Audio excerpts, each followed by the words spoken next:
Okay, this is multi-step equations. Okay? So putting it kind of all together. So, you know, we did some simple things where we just did division, where we just did multiplication, division, addition, subtraction. Now we're really going to put it all together. Okay? So we're going to start with, I don't know. Should we start with something easy? All right, so let's start with this.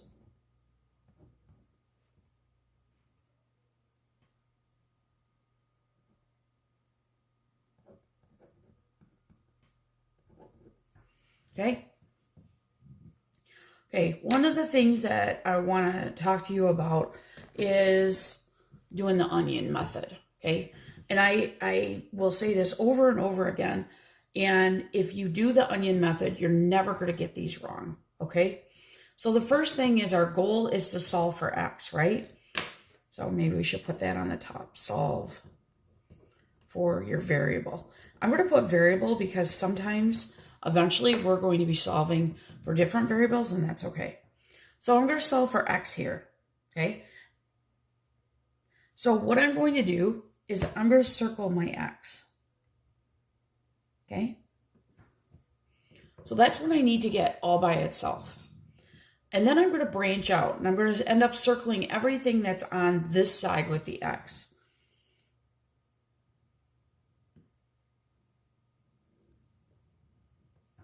Okay, so I just made a layered onion. Can you see that?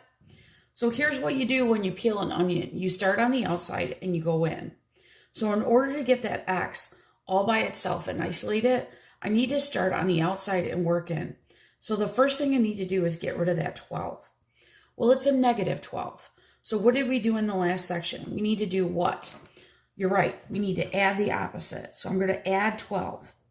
And what I do to one side, I have to do to the other.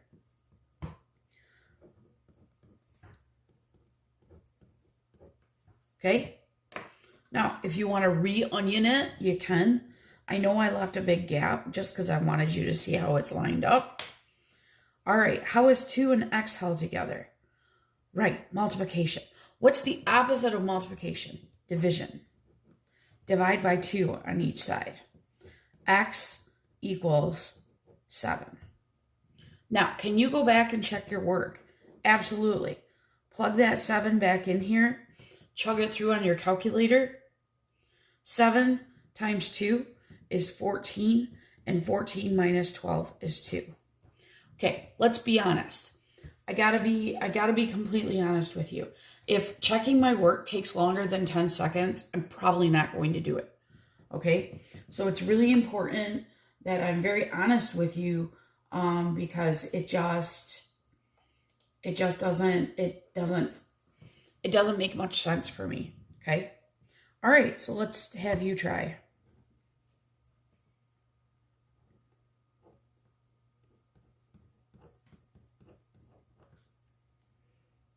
All right, so we're going to switch up the variable. We're going to make it a d, so solve for d. All right, let's onion.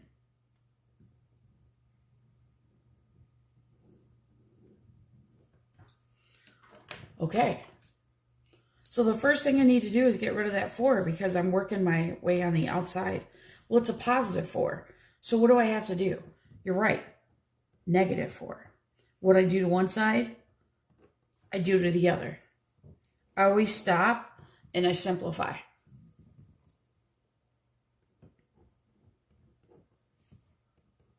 (12 minus 4 is 8. Draw my onion again. All right, negative 5 times d. That's division. Or I need to divide. This is multiplication. And I want to do it by that same number. Because over here, negative 5 over negative 5 cancels out and just gives me d equals. Now, that's not nice and neat. Who cares? That's fine. Leave it negative 8/5. Okay, not a big deal. All right, so how do I go back and do something a little bit more complicated? Okay, so for example,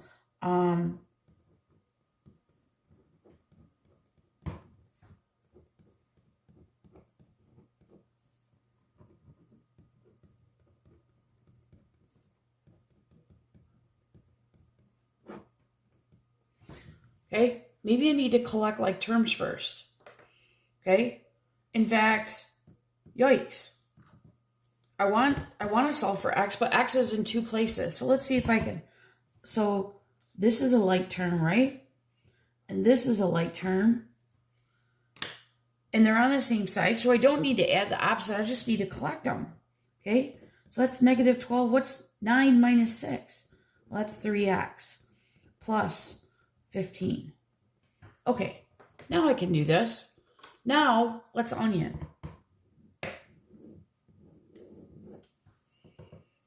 All right, let's see. I want to solve for x. I need to get this 15. So this is a positive 15, so I want to subtract 15.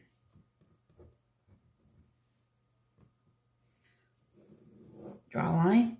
This is negative 27 equals 3x. Onion again if you need to. All right, 3 and x are held together by multiplication. Means I want to divide on each side. So what is negative 27 divided by 3? That's a negative 9. Now, this may really bother you that the x is on the right instead of on the left. That's fine. Get used to it. That's okay. It's not a big deal to have x on the right instead of the left. Okay. All right. Now it's your turn.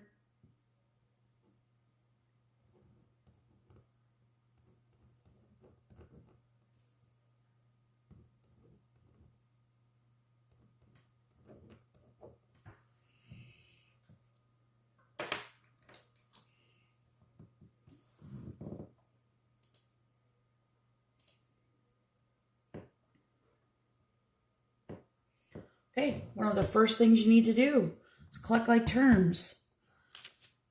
Negative 2n and 9n. What's 9 minus 2? Well, that's 7. All right, now I have n all by itself. Or I need to get it all by itself. So let's onion. All right, so the very outside of my onion is negative 8, so I want to add 8 to each side. What I do to one side, I have to do to the other. Onion it again. So divide by 7. And n equals 5. Again, you can plug it back into here. You can check your work.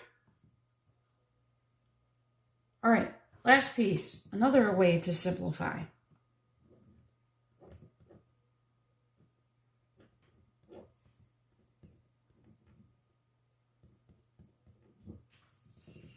All right, 2 times 1 minus x plus 3. What should I do there? Well, one of the first things I want to do there is I've got to distribute, right? All right, so 2 times 1 is 2. 2 times a negative x is negative 2x plus 3 equals a negative 8. Okay. Now, I have x all by itself, so I could go ahead, but I've got these, I just want one other component. So you know what? If I can collect like terms, you need to collect like terms and make your life easier. So what's 2 plus 3? Well, that's 5. It doesn't matter if you want to put the 5 here or in the 5 behind. It doesn't matter as long as the 5 is positive and the 2 is negative. And now that's something I can solve.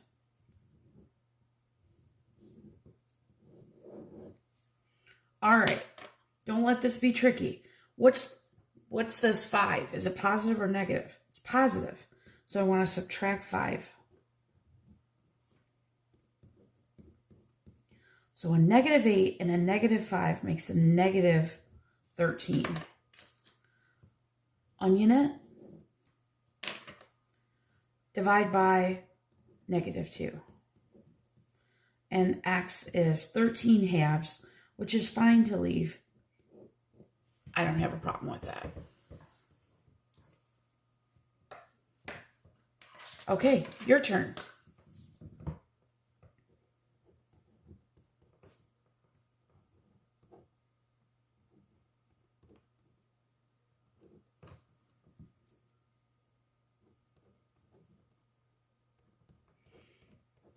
I'm going to add a little extra on the end there. Okay? So the first thing you need to do is multiply. Because I do what's in the parentheses. 5 times 2 is 10. 5 times the negative x is negative 5x. Plus 2 minus 4x. Okay, now I added that extra x just to spice things up here. So let's collect like terms.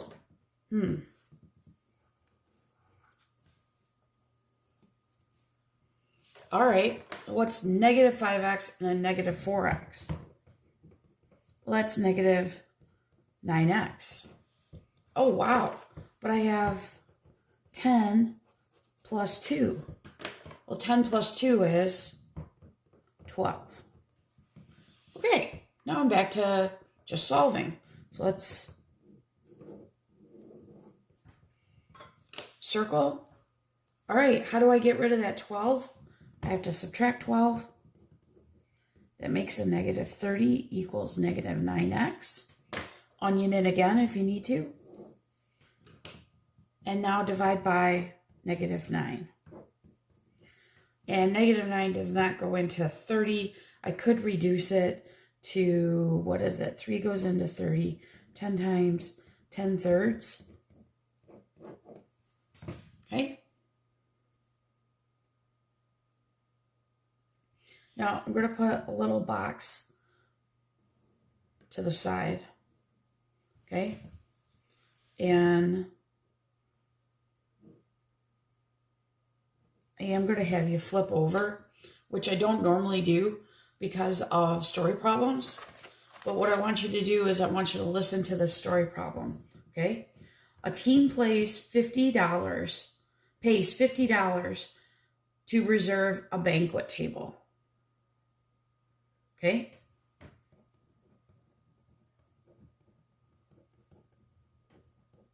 Costs you $50 to reserve the table. The players on the team pay $9 per person.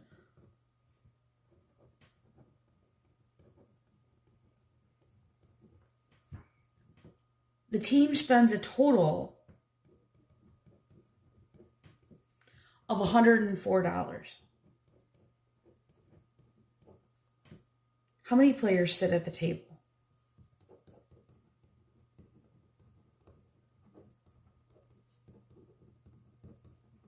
Okay. So this is kind of like, all right, you go to Da Vinci's and you're going to rent the basement to have your little banquet, but it costs you to rent the basement, and then it's going to cost you per person for the food. So right away, one of the first things I can do when writing this equation is I can put my total at the very end, can't I? Because total means like, this is how much money I spent. Now, does the $50 change no matter? No, it's costing you $50 at the table, okay? Do we know how many basketball players are coming? Well, no. So if we don't know how many or X, that's what we're looking for. But we do know that how much is it per person? Well, it's $9. Friends, there's your equation. You've got it. Now just go ahead and solve like you normally do. Take your $50 away. What is 104 minus 50?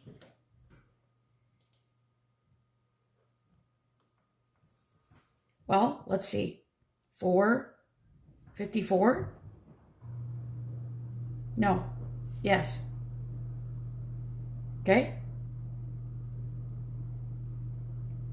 And now divide by, you're right, 9. X equals 6. 6 what? This was basketball, right? 6 players. So always go back and double check what you were looking for in the first place. Are we talking $6? We're talking 6 players. Okay, this is a very common equation because there's a lot of things that you pay a set fee and then you have to pay per minute. You pay a set amount for your cable and then so much per channel. So lots of different applications there. Okay, thank you.